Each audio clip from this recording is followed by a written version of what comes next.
प्रजापिता ब्रह्मा बाबा गुणों की खान थे और ऐसे अद्भुत अनोखे गुण जिसने मानवता की चाल को बदल दिया, दुनिया की दिशा दशा को बदल दिया।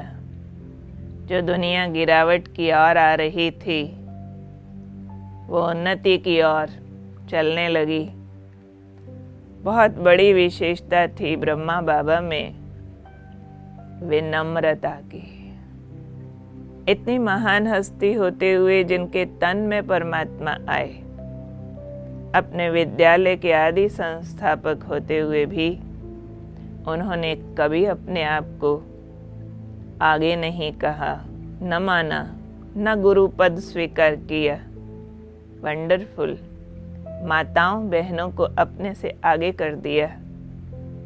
और उस जमाने में किया 1937 में, जबकि खास भारत, उसमें भी खास सिंध में नारियों का कोई स्थान नहीं था। पुरुष प्रधान समाज था वो, और नारी के लिए तो समझा जाता था पुरुष के बाएं पांव की जुत्ती की एड़ी होती है, उन्हें पर्दे में रहना होता था, पढ़ने का अधिकार नहीं था, इलेक्शन लड़ना, कोई राजनीति में आगे आना वगैरह तो बात ही नहीं थी। ऐसे टाइम पर प्रजापिता ब्रह्मा बाबा ने अपनी सारी चल अचल संपत्ति को माताओं बहनों का एक ट्रस्ट बनाकर उनके हवाले अर्पित कर दिया, और उसमें अपना नाम भी नहीं रखा। और व्यवहारिक रूप से सबने खुली आंखों से देखा कि खुद 60 वर्ष की आयु के और 16 वर्ष की आयु की जगदम्बा माँ सरस्वती को उन्होंने मुखिया बनाकर उनके साथ व्यवहार भी ऐसा किया, उनको सदा अपने से आगे रखा। ऐसी विशेषता अन्यत्र दुर्लभ है। खुद इतने नामी ग्रामी होने के बावजूद भी साधारण कम पढ़ी लिखी माताओं बहनों को इतना मान दे देना, और आज उसका परिणाम दिखाई दे रहा है।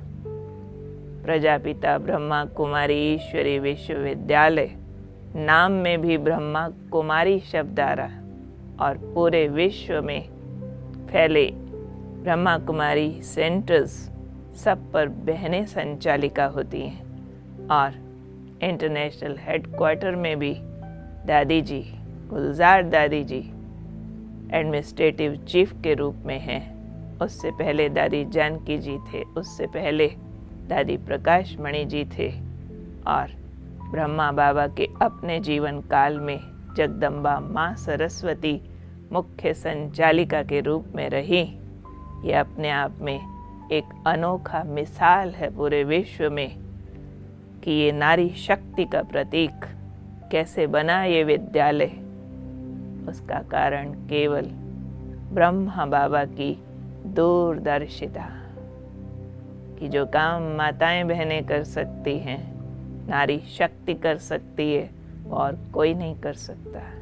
समाज के परिवर्तन के लिए केवल कुछ नियम कानून बना देना ही काफ़ी नहीं है, केवल कुछ उपदेश दे देना ही काफ़ी नहीं है, लेकिन एक माँ की ममता की लोरी चाहिए, एक सच्चा प्यार चाहिए, सामने वाले के बुरे व्यवहार को देख करके भी उसके साथ अच्छा करते रहने की ताकत चाहिए, और समय स्थान व्यक्ति परिस्थिति अनुसार अपने को मोल्ड कर लेने की क्षमता चाहिए। ये वाले गुण नारियों में शुरू से ही होते हैं, उनकी नेचर के अंदर हैं। ये बात ब्रह्मा बाबा जानते थे, इसलिए इस अनोखे कारवां की लगाम माताओं बहनों के हाथ में सौंप दी, खुद को बैकबोन कर दिया, और बहनों माताओं के द्वारा ये सारा कार्य कराया। तो आज बड़े बड़े विद्वान भी इस बात को देख करके दंग रह जाते हैं कि ये कैसे उन्होंने इतनी दूरदर्शिता से ये सारा कार्य किया। लोग तो सिर्फ ज़बानी कहते हैं लेडीज़ फर्स्ट, वुमेन एम्पावरमेंट की प्लानिंग करते रहते हैं, लेकिन यहाँ व्यवहारिक रूप से वो सारा कार्य किया गया और उस शक्ति के द्वारा आज दिखाई पड़ रहा है कि वर्ल्ड ट्रांसफॉर्मेशन का सपना साकार होने को है। तो ऐसी महान विभूति प्रजापिता ब्रह्मा जो आज फरिश्ता बन चुके हैं, 1969 18 जनवरी को उन्होंने अपने पुरानी देह का त्याग कर फरिश्ता स्वरूप को धारण किया।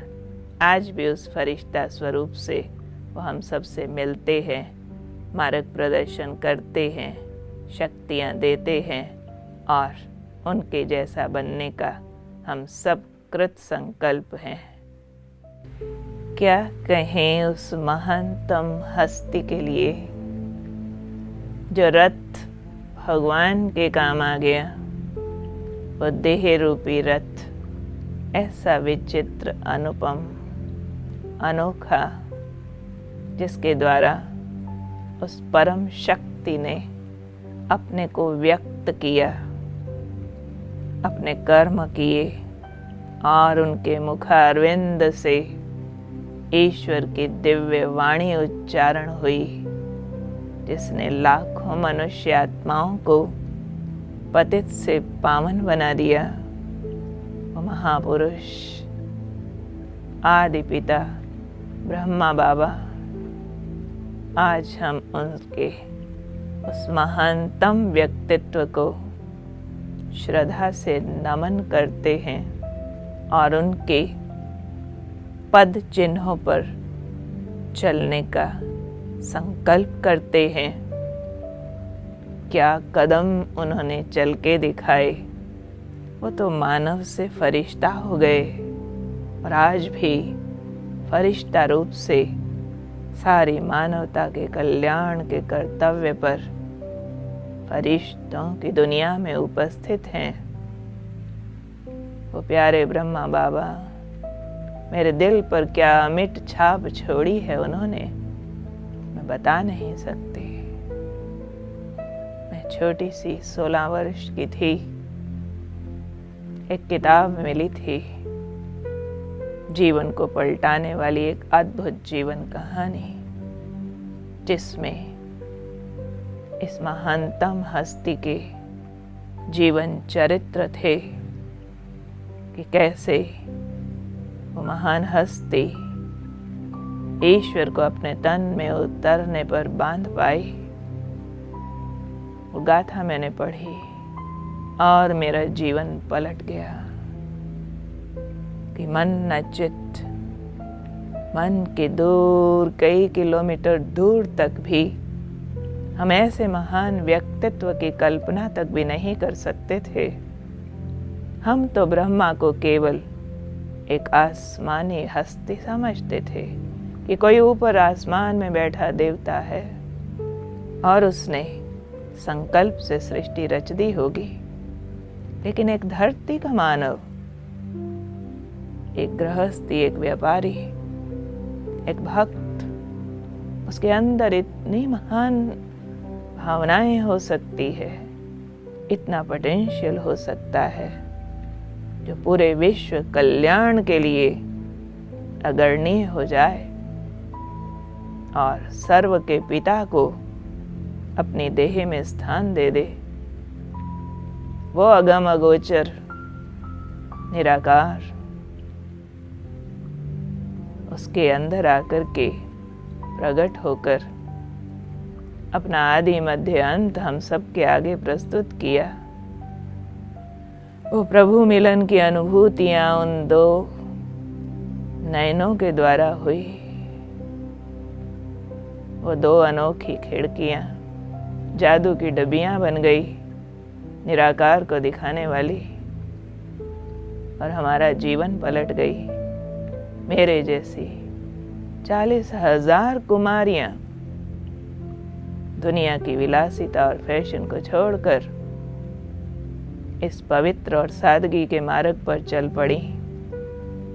उस महानतम व्यक्तित्व ने हमें खींचा और आज हमारा रोम रोम उनका शुक्रिया कर रहा है। का एहसान मान रहा है कि आपने हमें दुनिया की तपती आग से बचा दिया, हमारे जीवन को सकारत कर दिया, विश्व कल्याण के मार्ग पर लगा दिया। ऐसे महापुरुष को, आदि पिता ब्रह्मा को हम शत शत नमन करते हैं। ओम शांति।